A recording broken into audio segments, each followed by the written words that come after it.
capítulo 3, do 1 ao 5. A gente já falou algumas coisas e muito profundo esse texto. Que Deus possa falar aos nossos corações. Gálatas 3, do 1 ao 5. Do 1 ao 5. A palavra de Deus nos diz assim, meus amados. Ó Gálatas insensatos, quem foi que enfeitiçou? Não foi diante dos olhos de vocês que Cristo foi exposto como crucificado? Quero apenas saber isto. Vocês receberam o Espírito pelas obras da lei ou pela pregação da fé? Será que vocês são tão insensatos que, tendo começado no Espírito, agora querem se aperfeiçoar na carne? Será que vocês sofreram tantas coisas em vão?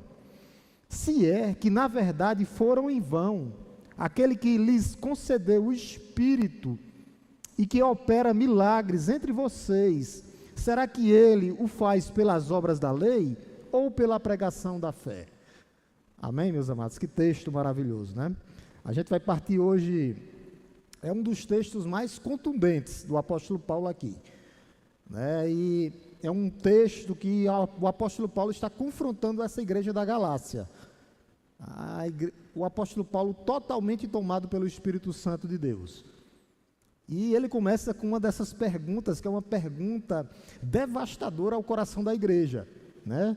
Ó Gálatas insensatos, ele começa assim, no versículo 1. Versículo 1, ó Gálatas insensatos, ele já começa mostrando. E às vezes Deus, ele fala as nossas vidas para nos despertar com palavras fortes, para que nós possamos acordar, porque há um risco, e o risco aqui o que estava em risco era justamente o evangelho da verdade. Por isso que o apóstolo Paulo chama de insensatez.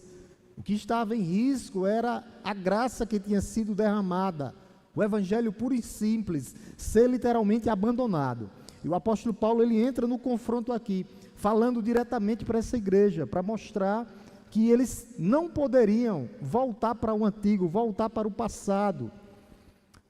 O Espírito Santo já tinha operado nessa igreja. Como é que eles estavam voltando atrás?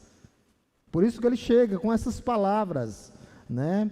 Você não pode deixar o simples, você não pode retornar para a escravidão, meus amados irmãos. Nós não podemos voltar atrás de forma nenhuma. Se Paulo estivesse hoje, provavelmente, com certeza, diante da igreja atual, quando eu falo a igreja brasileira, ou a igreja espalhada dos quatro cantos da terra, ele ia repetir as mesmas palavras. Ó igreja, ó insensatos, o que é que está acontecendo com vocês? Quem foi que enfeitiçou vocês? São duas palavras. E quanto mais você pesquisa essas palavras na Bíblia, quando você se aprofunda, você vai ver o tamanho. O que o apóstolo Paulo está dizendo aqui, insensatos, quem foi que enfeitiçou vocês? Insensatos e enfeitiçados. É interessante o que o apóstolo Paulo fala. É como se o apóstolo Paulo estivesse dizendo, é como se vocês estivessem com a mente encantada. Alguém seduziu vocês, alguém seduziu o coração dessa igreja. Quem foi que convenceu vocês? Quem foi que começou a boa obra? Não foi o Espírito Santo? Ele fala do Espírito Santo. Não foi diante dos olhos de vocês que Jesus Cristo foi exposto como crucificado? Aí no verso 2 ele diz, quero apenas saber isto, vocês receberam o Espírito Santo ou foi pelas obras da lei? O apóstolo Paulo está botando a igreja para pensar, porque a vida cristã, ela só vai avançar e progredir se ela estiver fundamentada na obra do Espírito Santo de Deus. Senão a igreja ela vai estar estagnada. O que o apóstolo Paulo está dizendo é isso, é através da obra do Espírito Santo, é pela fé, como ele diz no verso 1, no Cristo crucificado. No Cristo crucificado, aquele que foi morto pelos nossos pecados. O nosso alicerce está onde? Por que é que vocês estão querendo voltar? Retroagir. Cristo foi crucificado, mas é o Cristo ressurreto. Então o apóstolo Paulo ele está colocando a igreja para pensar, porque esses homens estavam confiando em quê, pastor? Nas suas obras, obras da carne, obras da lei, no seu braço, na sua força, era isso. A gente entende que essa igreja da Galácia, ela estava tomada por, o apóstolo Paulo, a gente vem lendo e vendo, falsos profetas, falsos irmãos que eram os patrícios que ele chama, que eram os judaizantes, falsas doutrinas. E eu venho falando e repetindo, o que estava em jogo? O Evangelho. Eram os primórdios da igreja, o Evangelho. Esses homens aqui, meus irmãos, não diziam assim, não creiam em Cristo, não, era, creiam em Cristo, podem crer em Cristo, mas vocês têm que guardar, você tem que circuncidar, vocês têm que guardar a lei de Moisés. Era isso que eles diziam, eles queriam acrescentar algo à obra de Cristo. E quando a gente acrescenta algo na igreja que não é Cristo, nós tiramos o que, pastor? A suficiência de Cristo para nos salvar. E nós temos que ter muito cuidado. Era justamente esses judaizantes, meus amados irmãos, trabalhavam em 3 pilares, que era circuncidar, que era guardar as festas e guardar a dieta alimentar. 3 coisas que eram centrais para eles. No contexto, a gente viu que o apóstolo Paulo, ele passou uma parte dessa epístola falando que a justificação era pela fé e não por obras da lei. Nós não precisamos mais de nada. O que nós precisamos simplesmente é a obra de Cristo nas nossas vidas. E quando ele chega justamente nesse capítulo 3 agora, ele não está mais sistematizando a doutrina, como ele vinha sistematizando. Justificação pela fé, a obra de Cristo. Agora ele está falando como pastor da sua igreja. Ele está trazendo uma confrontação direta, e essa confrontação é uma confrontação em amor, uma confrontação pastoral. Eu vou pegar um exemplo aqui, é como se fosse um pai, literalmente nós somos pais aqui, pai e mãe, é como se fosse um pai, que está vendo o seu filho caminhando para ir tomar o veneno, e o apóstolo Paulo grita, pare, porque se você tomar, você vai morrer. Se voltarmos atrás, se tomarmos do veneno, que não é o simples e puro evangelho da salvação, pode ter certeza que nós estamos fadados como igreja a morrer. Por isso que o apóstolo Paulo faz essa confrontação. Mas sempre a confrontação, meus amados irmãos, não é uma afrontação. O apóstolo Paulo não quis afrontar ninguém, ele quis confrontar para que a igreja não caísse na falsa doutrina, nos falsos ensinos, dos falsos, alguns se diziam apóstolos, já naquela época. E ele começa com essa palavrazinha, né? O primeiro ponto é isso, no capítulo 1, a insensatez de abandonar a obra de Cristo.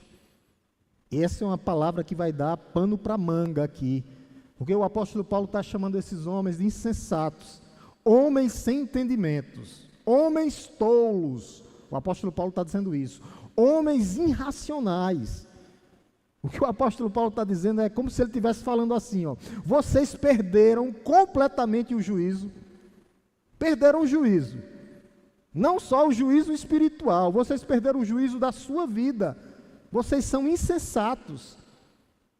E aqueles crentes, meus amados irmãos, aparentemente tinham bebido justamente do evangelho genuíno. O apóstolo Paulo aqui vai dizer, vocês experimentaram o Espírito Santo, vocês viram o que Cristo fez na cruz do Calvário, aparentemente cristãos genuínos, nós não sabemos se era ou não, mas aparentemente era, uma igreja que foi alicerçada pelo próprio apóstolo Paulo, e havia se transformado justamente numa igreja que queria voltar atrás. Vou pegar outro exemplo aqui. É como se fosse alguém com uma doença, com câncer. E aquela pessoa foi curada pelo câncer. Um câncer terminal. E depois de ser curada, aquela pessoa ia voltar a consumir aquilo que causou o câncer. Exemplo, um câncer de pulmão, um câncer de esôfago, um câncer de garganta. Aquela pessoa foi curada pela graça e a misericórdia de Deus e volta a fumar. Volta a fumar novamente.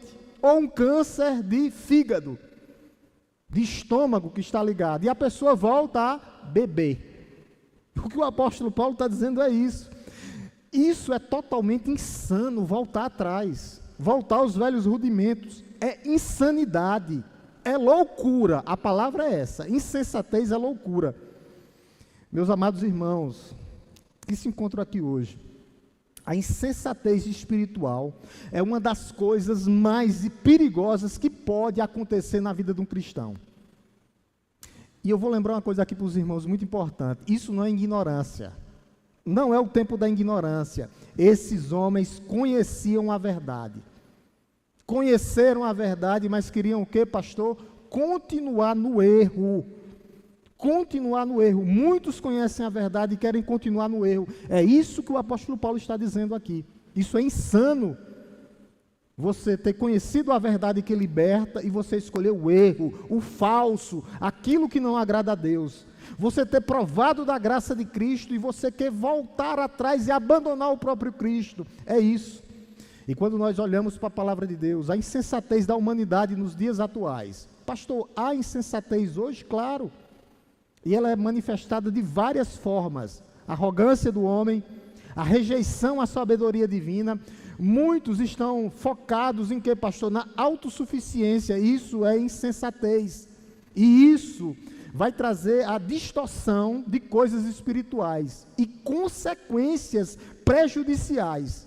Muitas pessoas erram e querem colocar a culpa em Deus ou a culpa no seu semelhante. Isso é insensatez. E nós temos várias características da insensatez moderna hoje. Autossuficiência e rejeição de Deus. Há um falso ateísmo hoje que as pessoas querem viver como se Deus não existisse. Não existisse. Deus não existe e eu vou viver como eu quero. Isso é insensatez. Porque essas pessoas serão julgadas pelas suas ações, pelos seus atos, pelos seus pensamentos, porque eles ignoraram a presença de Deus. Eles sabem que Deus existe. A criação proclama a glória de Deus. A consciência mostra que a lei existe e ela foi colocada em nossos corações. Mas é uma insensatez dessa pós-modernidade. Tem pessoas que são insensatas nessa modernidade atual de hoje do mundo, porque eles têm prazer em quê? Na sua própria opinião. A minha opinião é a que prevalece. O insensato tem prazer no seu autoentendimento. Ele não quer escutar conselhos dos irmãos mais velhos, dos irmãos que estão do lado, dos parentes, dos familiares. O que é que o insensato quer? Ele quer fazer valer a sua própria opinião. Isso é insensatez moderna.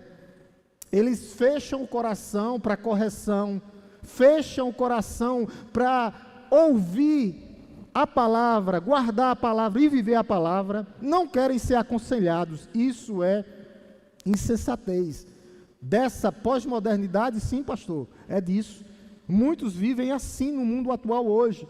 E há também uma precipitação nos nossos atos, quando nós vamos fazer alguma coisa sem refletir o que nós estamos fazendo.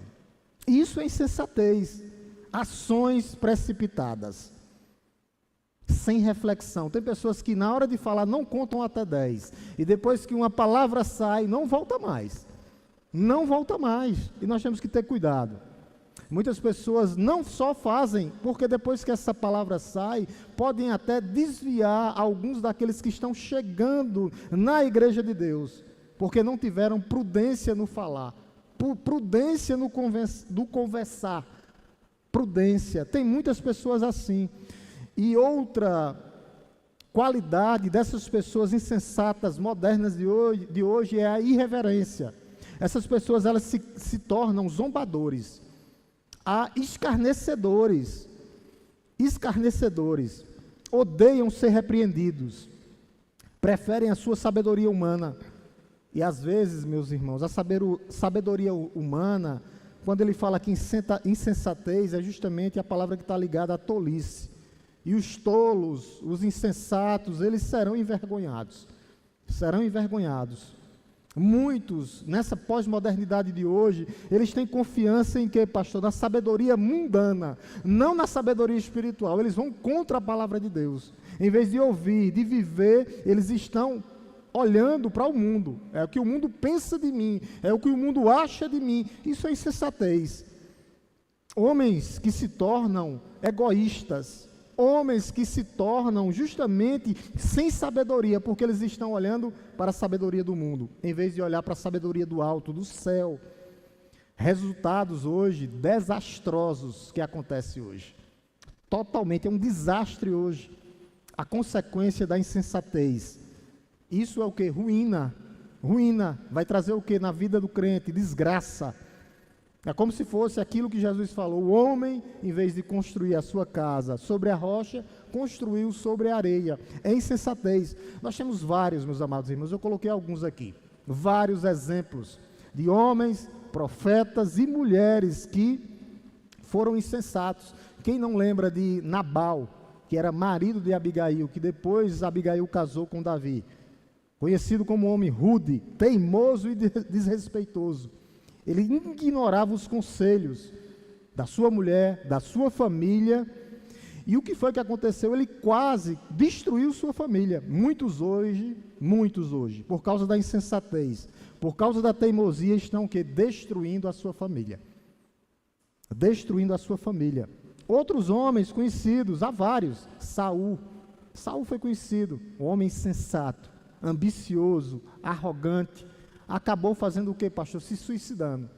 No Novo Testamento, Judas traiu Jesus por 30 moedas de prata. Um insensato. O insensato tem a ver com louco. Nós temos Alexandre, o latoeiro, né? Eram vários que acompanhavam Paulo. Paulo estava cercado por homens que davam flechadas nele por todo lugar. Alexandre, o latoeiro. Paulo entregou ele a Satanás. Porque Paulo disse que ele era ministro de Satanás. Vou entregá-lo a Satanás. Tem Emineu, Fileto, que ensinavam contra a palavra de Deus. Ensinavam justamente heresias. E esses homens apostataram da fé. Quem não lembra de Elimás, o mago, que queria impedir Paulo a pregar a palavra de Deus para o procônsul? Está lá no livro de Atos, muito conhecido Elimás. Imprudente, um homem totalmente insensato, queria proibir o quê? A pregação da palavra. É outro que Paulo cegou, literalmente. Já era cego espiritual, Paulo disse: vou cegar fisicamente também. Cegou ele. Então, muitos hoje estão igual a esses homens, vendados, cegos, por causa de quê, pastor? Insensatez. Insensatez. Outro exemplo de insensato, eu já falei, mas eu vou falar novamente, é o homem que constrói a sua vida espiritual na areia, que não constrói sua casa sobre os ensinamentos de Jesus, casa alicerçada sobre a rocha, porque eles querem o quê? Negar a glória de Deus. Pessoas que mesmo tendo conhecimento de Deus, esse insensato aqui é os homens que provaram justamente o Espírito Santo, provaram justamente a mensagem da cruz, a mensagem do arrependimento e perdão, mas eles negam a glória de Deus. Por quê, pastor? Por causa dos seus próprios pensamentos. Profetas insensatos. O livro de Ezequiel tem quase um capítulo todo. O capítulo 13 de Ezequiel. Falsos profetas. Ezequiel vai chamar eles de profetas loucos. Loucos. Que vem justamente do termo insensatos.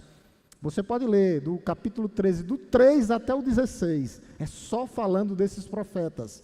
Profetas totalmente que perderam o caminho de Deus. E o que era que eles profetizavam? Inventavam visões, inventavam sobre a palavra de Deus. Era como se ele dissesse: ó, Deus mandou te falar que vai acontecer isso.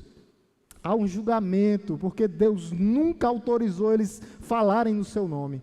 E são profetas insensatos. E há também mulheres, né?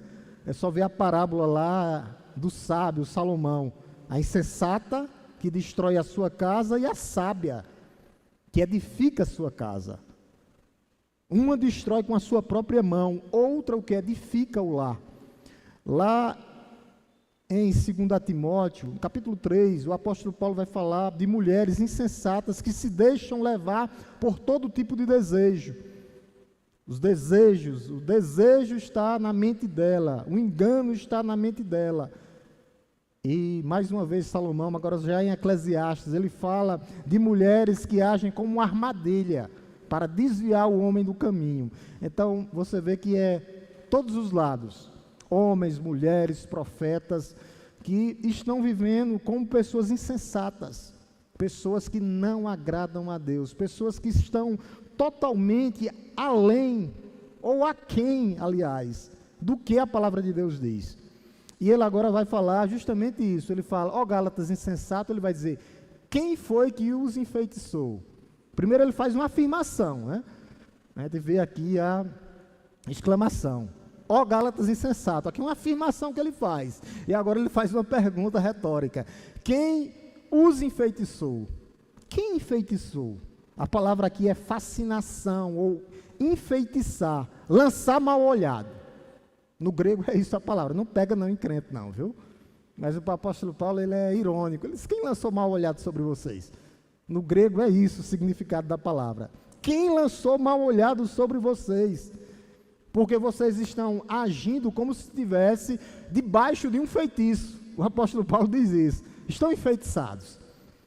Estão enfeitiçados, estão sobre baixo de mau olhar, estão cegos, ou então a palavra significa é como se vocês estivessem hipnotizados de tanta fascinação, de tanto, é feitiço mesmo aqui a palavra, enfeitiçou, feitiço, a palavra é feitiço mesmo, a palavra que o pastor Paulo está dizendo é isso, cegos. E nós temos hoje, meus amados irmãos, um perigo que é o falso evangelho. O falso evangelho, ele é sedutor. Sedutor. Ele apela para quê, pastor? Para a carne. Há uma fascinação em você cair nas estratagemas do falso evangelho. As estratégias de manipulação que os falsos profetas usam. As pessoas que pensam humanamente, que estão no controle de todas as coisas, porque falam mais bonito, porque falam mais alto, e isso não alimenta o espiritual, ao contrário, isso alimenta a carne, isso é orgulho religioso.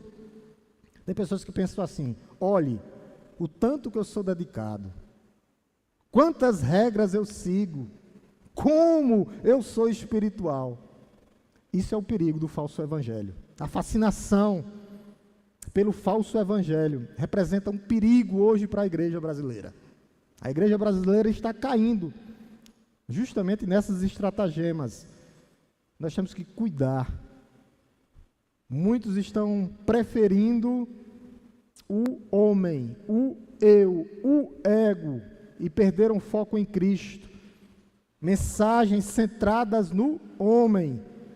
E isso resulta em quê, pastor? Engano espiritual, perda da fé.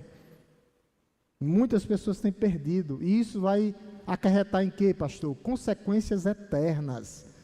Os principais perigos dessa fascinação que esses Gálatas estavam tendo aqui pelo falso evangelho, é isso aí, um engano espiritual. Esse é o primeiro ponto. Falsos profetas, frequentemente vestidos de ovelhas, mas disfarçados de lobos vorazes, dentro da igreja. Era isso que acontecia em Gálatas. Meus amados, dentro da igreja, com uma falsa pregação, com um falso evangelho, invenções humanas, palavras bonitas, pouca palavra de Deus. Isso pode trazer, esse falso evangelho pode trazer uma deformação da fé, porque eles querem incluir, eles querem que a igreja, trazer entretenimento para a igreja. O que Charles Spurgeon disse, que nos últimos tempos iam aparecer palhaços no púlpito, para entreter o que? Os bodes da igreja. E é justamente isso, nada mais atual do que hoje. Em vez de ter um evangelho genuíno, verdadeiro, aí trazem o evangelho da prosperidade, o famigerado evangelho da prosperidade, ricos, saudáveis e felizes. É isso que eles pregam, visando o quê? Lucros, tirando a lã das igrejas, das ovelhas de Cristo, mostrando um falso caminho que não é Jesus, falta de santidade, falta de obediência, falta de palavra. Isso leva a uma fé egoísta, porque eles se sentem o centro, tiram Cristo do centro e colocam quem? O homem no centro. O homem no centro. É o pior que está acontecendo nas igrejas hoje, porque uma igreja alicerçada já sabe o que é doutrina ou não, mas querem focar no homem, tirar o foco de Cristo, tirar o foco na cruz de Cristo.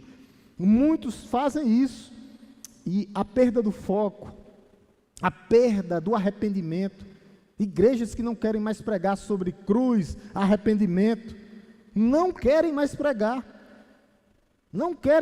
sobre isso. O falso evangelho tende a agradar quem? Os clientes. Igrejas hoje que têm clientes, não são mais igrejas com membros, com filhos de Deus, mas com agradar os clientes ou os ouvintes, evitando às vezes pregações como essa, que é a exposição.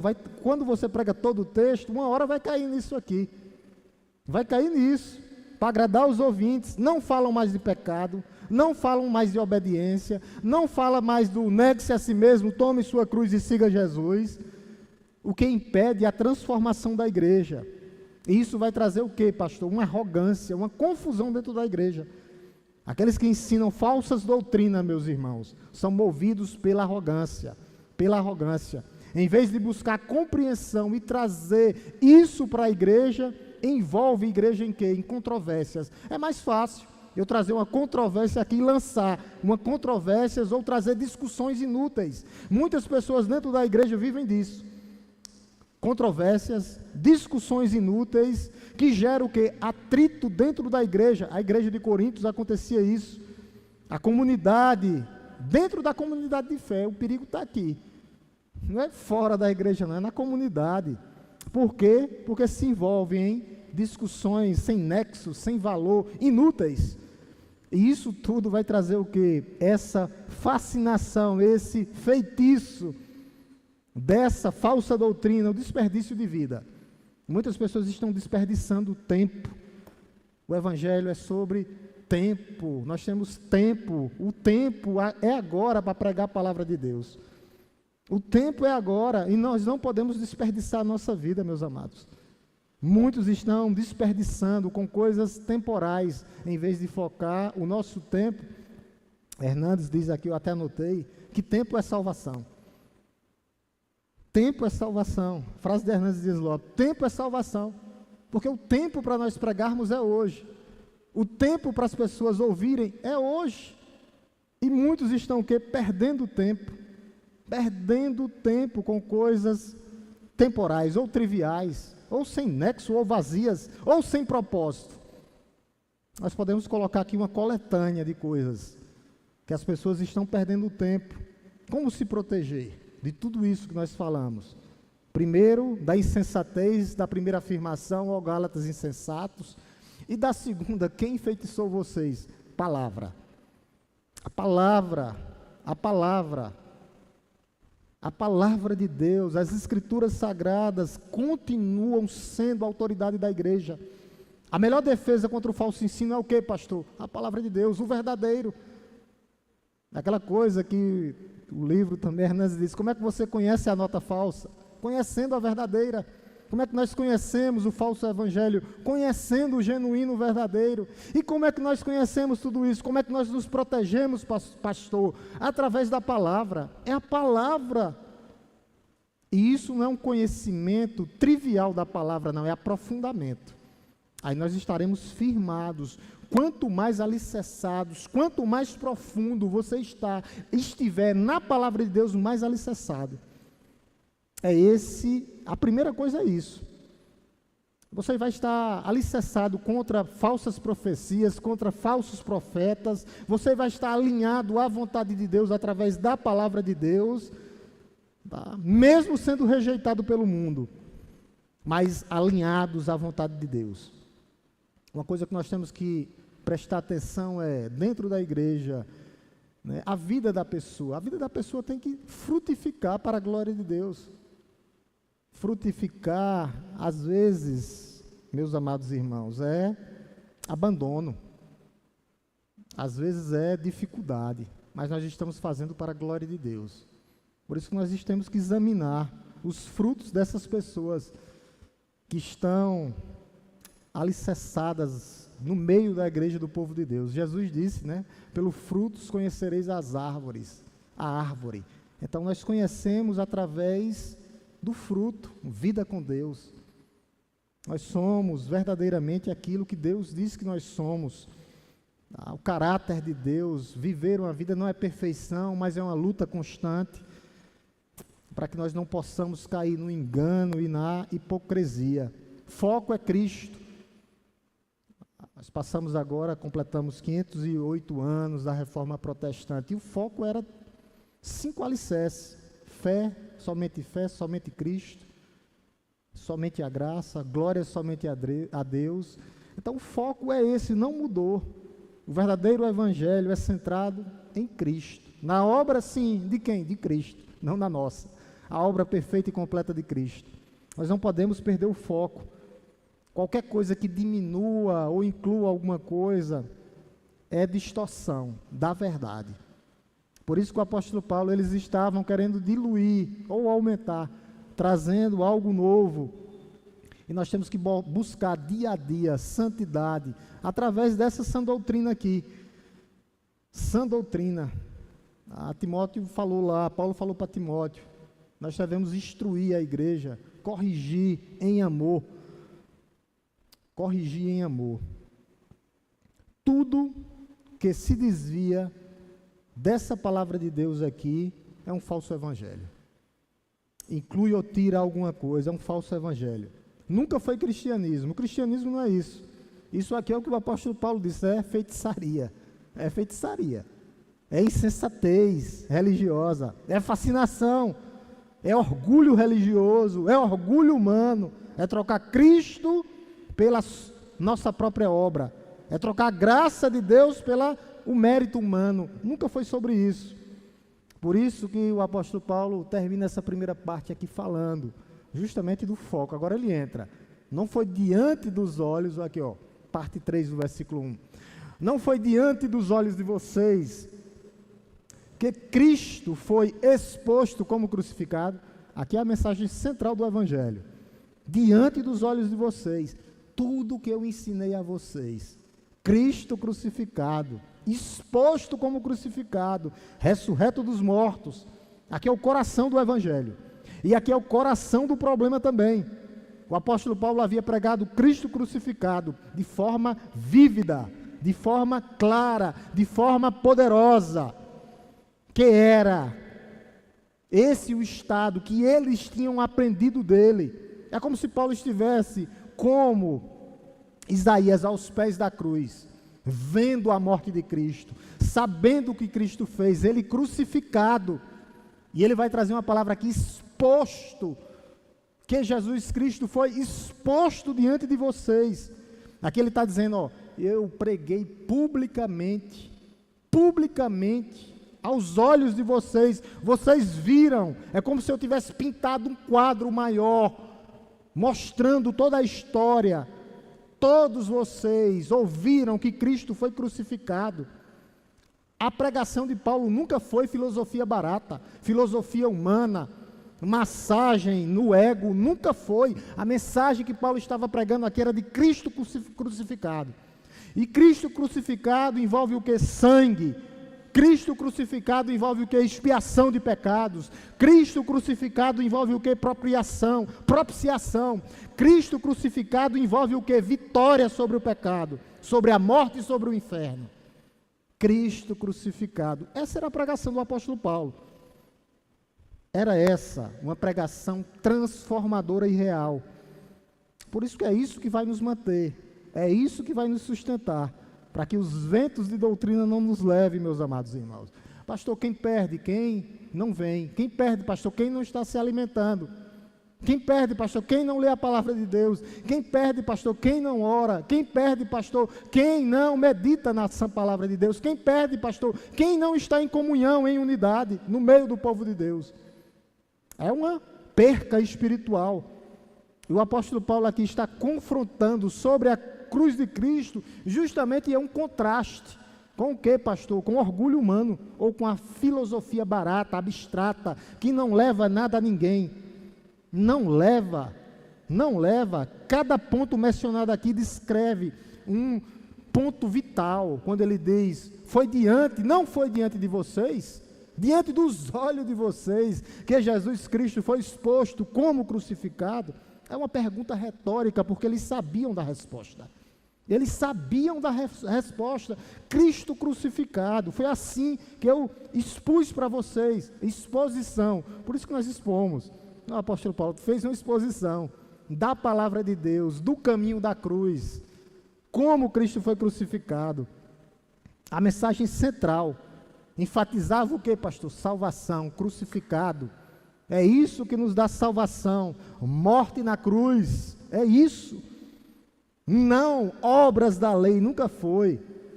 Por isso que você lê 8, 10 para preparar isso aqui, e eles vão o mesmo caminho.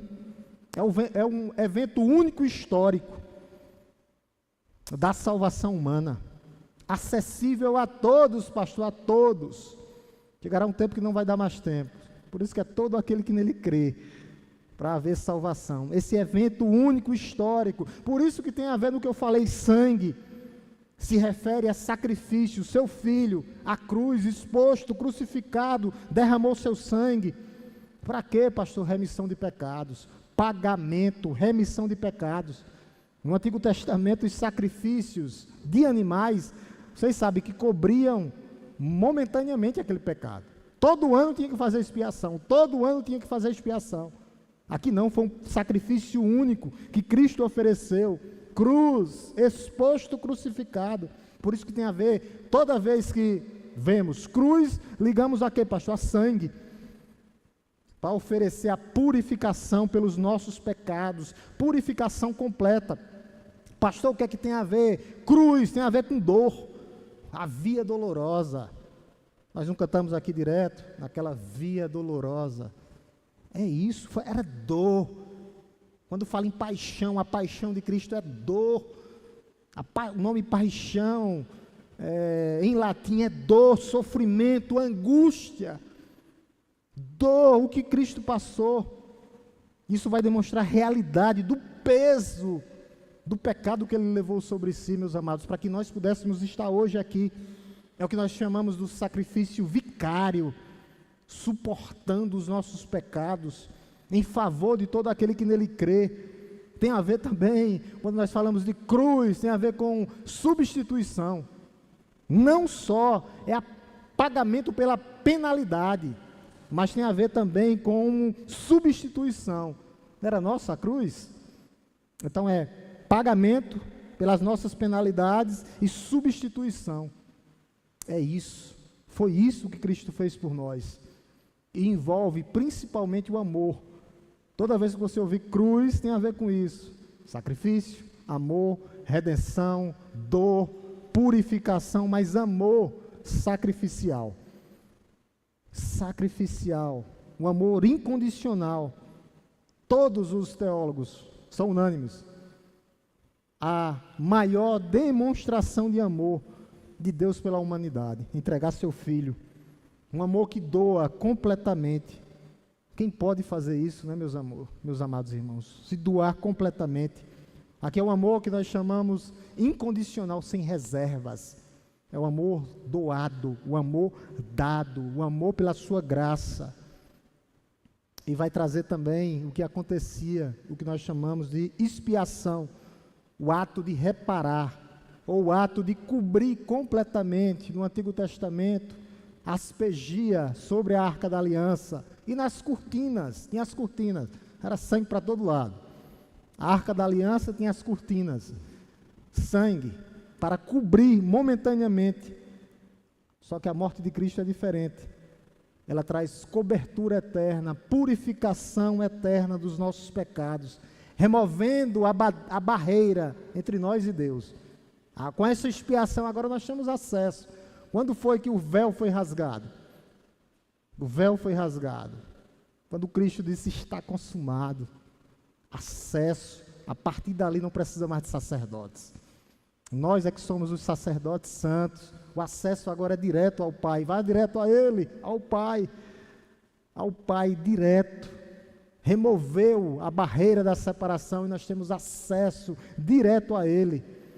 Direto a Ele. Isso traz o que, pastor? Propiciação. Havia uma ira. A ira de Deus ia ser derramada por nós. Com aquele sangue derramado, a cruz que ele fala aqui, Jesus, ele apazigua, abranda a ira de Deus. Deus é um Deus irado, irado, contra a incredulidade, contra os seus filhos não. Os seus filhos têm uma promessa, e essa promessa é do céu, é o céu que nos aguarda, porque ele apaziguou, ele abrandou a ira de Deus. Há uma falsa teologia que só fala do Deus amor, e esse amor é verdade, mas eles esquecem de falar do amor justo. Isso tem a ver com propiciação, apaziguar, abrandar a ira de Deus. Ele propiciou em nosso lugar, Ele nos substituiu, e aquela ira que ia ser derramada sobre nós é apaziguada pelo seu Filho na cruz do Calvário. Completamente apaziguada, abrandou a ira de Deus, ou nós podemos chamar a justiça de Deus, que é uma ira santa, justa, diferente da nossa ira. A nossa ira, quando nós nos iramos, mas ainda nós temos uma chance, né? Que Jesus diz: irai-vos, mas não pequei. Pode se irar, pode se indignar. O pior é cair na tentação de ficar indignado, né? Indignado. Propiciação é isso: apaziguar, abrandar a ira ou a justiça de Deus. Em relação a quem? Nós, pecadores, matando o pecado, abrandando o poder do pecado. É isso que Jesus faz. Pastor, para todos, pastor? Claro que não. A ira de Deus será derramada. O cálice já começou a ser derramado. O cálice da ira de Deus. Por isso que é cruz. Exposto como crucificado. E agora essa igreja estava dizendo o quê? Agora eles estavam dizendo que tudo isso que Jesus fez foi diante dos olhos de vocês, que Jesus Cristo foi crucificado, exposto como crucificado. E agora eles diziam que isso não era suficiente, meus amados irmãos, que precisavam adicionar algo, obras da lei, suas próprias obras, seus próprios méritos. O principal eu já falei aqui, obras da lei, circuncisão, que tem a ver com circuncisão, alimentação, a dieta judaica, e o calendário judaico, de luas, festas e etc. Mas aqui é como se a cruz não fosse suficiente para eles. Meus amados irmãos, a igreja, quando nós começamos a adicionar qualquer coisa à cruz do Calvário, nós estamos dizendo que Cristo é insuficiente.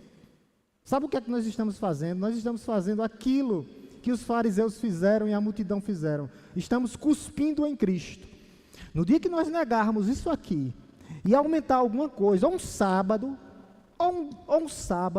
ou qualquer outra coisa, ou prosperidade, ou saúde financeira, é a mesma coisa daqueles homens que estavam fazendo quando estava lá com o nosso Senhor, os zombadores, os insensatos, cuspindo em Cristo, se levantando contra o Messias, preferindo Barrabás em vez de Jesus Cristo, nosso Senhor. É a mesma coisa, não mudou nada. É como se nós estivéssemos cuspindo no Deus crucificado, no Santo dos Santos. Se nós acrescentássemos qualquer coisa, Jesus mais minhas obras, Jesus mais minha religiosidade, Jesus mais minha bondade, Jesus mais minha moralidade, Jesus mais o sábado, Jesus mais o meu ego. É cuspir no Cristo crucificado. É cuspir, como aqueles homens fizeram. Cuspir no Cristo crucificado. Ou é tudo ou é nada. Não tem meio termo. Ou é cruz ou não é cruz. Ou ele pagou o preço completo ou ele não pagou nada. Nunca existiu meio termo, nunca existirá meio termo. Ou com Jesus é tudo, ou é a suficiência da cruz, da obra de Cristo na cruz do Calvário, ou não é nada. É tudo ou nada, não existe meio termo. Tudo ou nada. Você vê? Versículo poderoso. Daria para estender mais. Segundo versículo. Para a gente terminar aqui, mais uns 10 minutinhos eu abro para a gente fazer perguntas. Ele diz assim, ele vai falar agora sobre o testemunho irrefutável do Espírito Santo. O Espírito Santo dá testemunho. Aí o apóstolo Paulo fica chocado, porque o testemunho é justamente do Espírito Santo. Quero apenas saber, o apóstolo Paulo era assim com ele. Quero apenas saber isto, vocês receberam o Espírito pelas obras, foi pelas obras da lei, as obras da lei, ou pela pregação da fé? Era para eles escolher, escolhe aí. Obras, vocês querem ficar aí? Foi pelas obras? O apóstolo Paulo bota para pensar, né? Já sabendo da resposta, ou pela pregação? Vocês receberam o Espírito Santo da verdade, o Consolador, aquele que conforta, aquele que consola, aquele que nos mostra quem é Cristo, convencendo o homem do pecado, da justiça e do juízo. Aquilo que Cristo disse, virá outro depois de mim que dará testemunho de mim. Ou é pelas obras da lei, ou pela pregação da fé? Ele vai dizer, como é que o Espírito Santo convenceu vocês? Eu quero apenas saber, o apóstolo Paulo disse.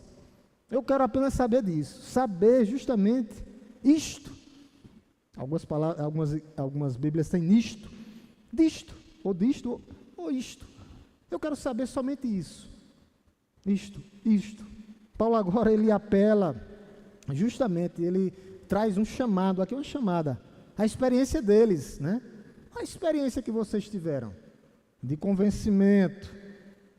Por isso que ele faz, aqui o apóstolo Paulo é mestre nisso, igual a Jesus. Ele aprendeu com o mestre dos mestres, trabalhar com pergunta retórica, para trazer uma verdade devastadora, de uma resposta óbvia. De duas ele traz uma, para que a igreja pense, a igreja dos Gálatas, da região da Galácia. Quero apenas saber disto, vocês receberam o Espírito Santo, é a primeira pergunta, pelas obras da lei ou pela pregação da fé? A recepção, o convencimento do Espírito Santo de Deus. Quando vocês se converteram, quando vocês receberam o Espírito Santo, o sobrenatural de Deus, aqui é o sobrenatural de Deus, o Espírito Santo convencendo o homem. Quando foi isso que vocês receberam? Aconteceu como? Esse recebimento do Espírito Santo da verdade foi uma experiência simplesmente emocional pelas obras, passageiro, ou foi real? Real, uma coisa tangível, uma coisa transformadora nas nossas vidas, nas suas vidas, Gálatas. Como foi que vocês receberam?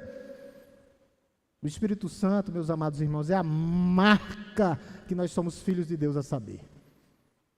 A marca é o penhor, nada e ninguém tira essa marca. Por isso que o apóstolo Paulo confronta eles aqui veementemente.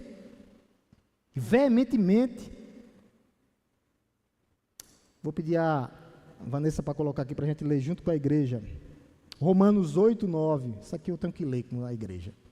Romanos 8, 9, Vanessa, por favor. Vamos ler aqui, igreja. Vocês, porém, mas no Espírito. Se de fato o Espírito de Deus habita em vocês, e se alguém não tem o Espírito de Cristo, esse tal não é dele. A marca, recebemos o penhor, a garantia, o selo, carimbados, marcados com o Espírito Santo de Deus. Marcados. Efésios 1:13. Como nós recebemos esse Espírito?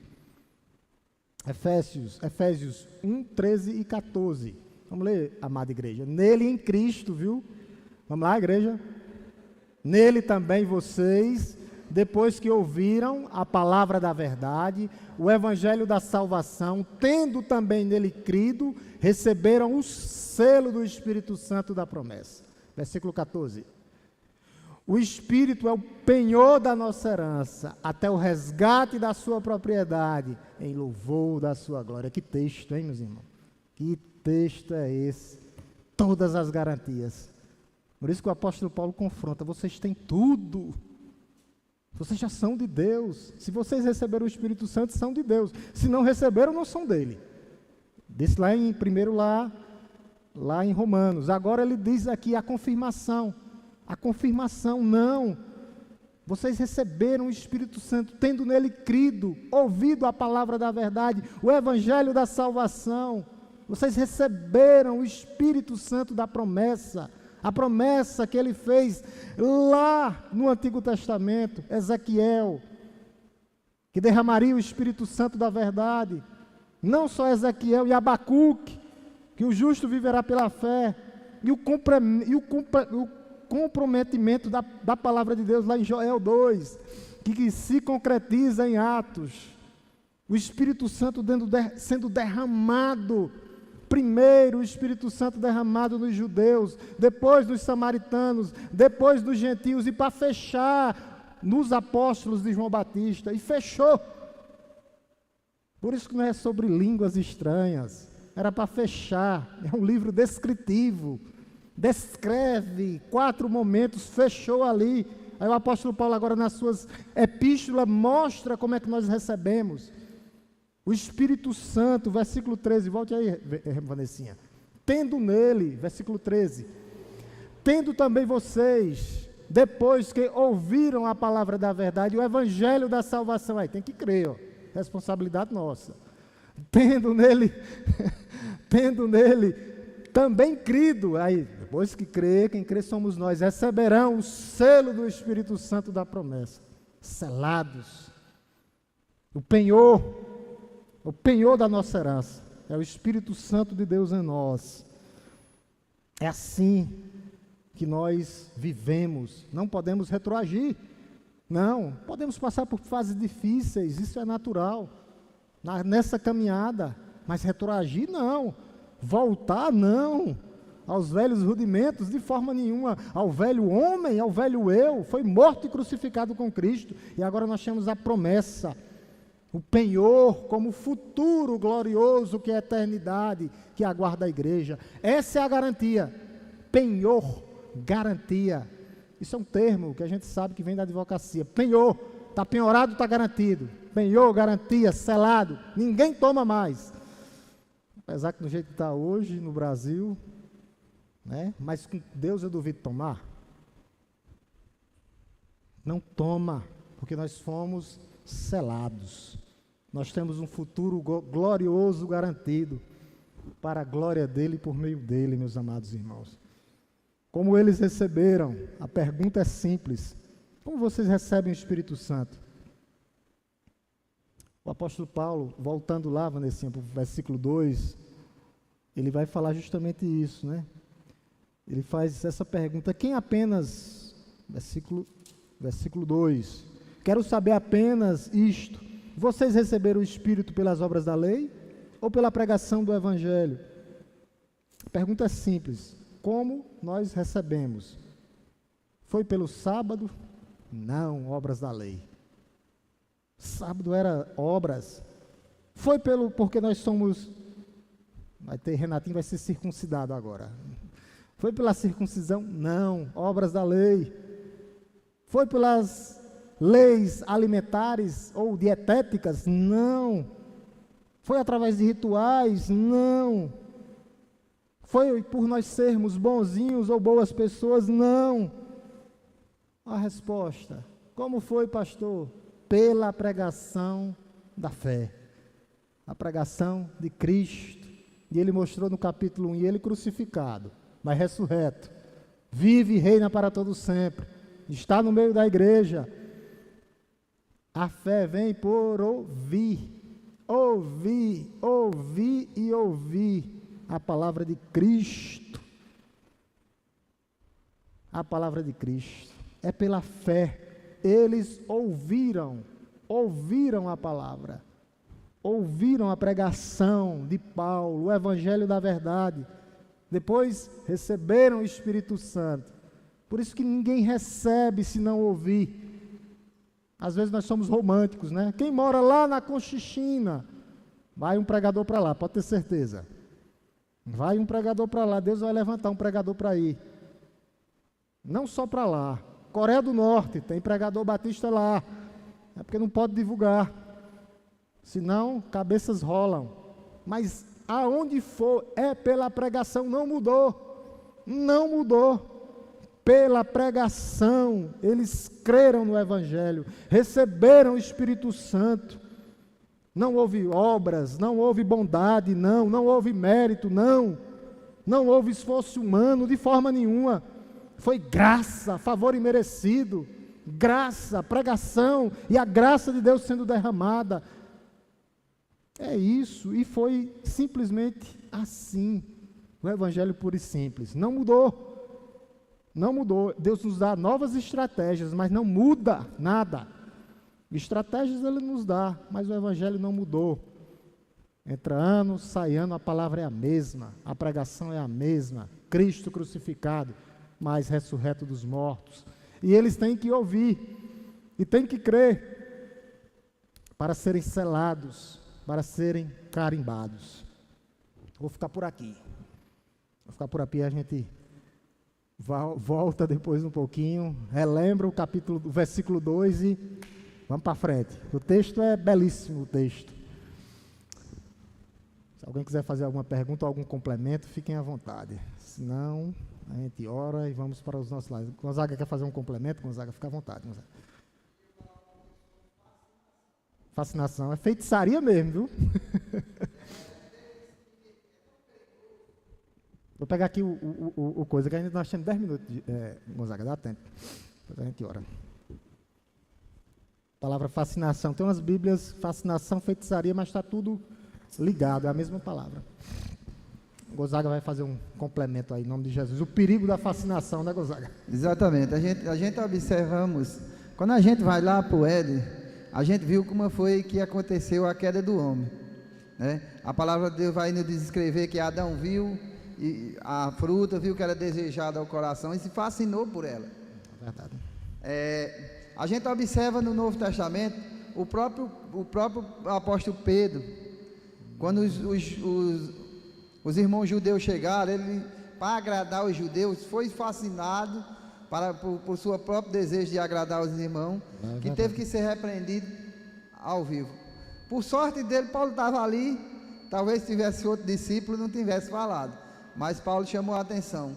Então assim, a gente tem que tomar muito cuidado, que mesmo a gente sendo já convertido, a gente vê aí o próprio Gálatas, eram pessoas que conheciam a palavra, mas deixaram se fascinar, porque provavelmente quiseram agradar essas pessoas. O próprio Paulo vai falar que diz: vocês agora querem agradar a carne, então quer dizer, a sua própria vontade. Então a gente tem que tomar muito cuidado, porque é como dizia o pastor Hélio, a linha do sagrado e profano é muito, muito fina. Verdade. Então assim, a gente tem que tomar muito cuidado e não deixarmos ser fascinados, porque quando como o autor de Hebreus vai dizer, né, nos embaraça, porque tem coisas que nos embaraçam. A pessoa, para a gente perceber e para sair desse desembaraço, para se livrar do peso, é mais doloroso. Verdade, Gonzaga. Perigo da fascinação. Temos que cuidar, vigiar, em nome de Jesus. Vamos orar em nome de Jesus. Curvemos nossas cabeças, baixemos nossos frontes, para que nós possamos ir para os nossos lares, em nome de Jesus. Te louvamos, Deus Todo-Poderoso, Criador dos céus e da terra, por Tua palavra maravilhosa, ó Deus. Que, ó Deus, nos traz, nos confronta para o nosso bem, ó Pai. Para que nós possamos ter cuidado com a insensatez, ó Deus, com a fascinação, ó Deus, muito cuidado, porque é uma linha tênua entre o sagrado e o profano, as ilusões passageiras dessa terra, desse mundo. Que o Senhor possa nos fortificar, ó Deus, dia após dia, para que nossos olhos estejam fixos no Senhor, ó Deus. Nós não possamos, ó Deus, olhar para trás. A Tua palavra diz que as coisas velhas já se passaram, e eis que tudo se fez novo, ó Deus. Que os nossos olhos possam estar postos em Ti, no avanço do Teu reino aqui na terra, ó Deus.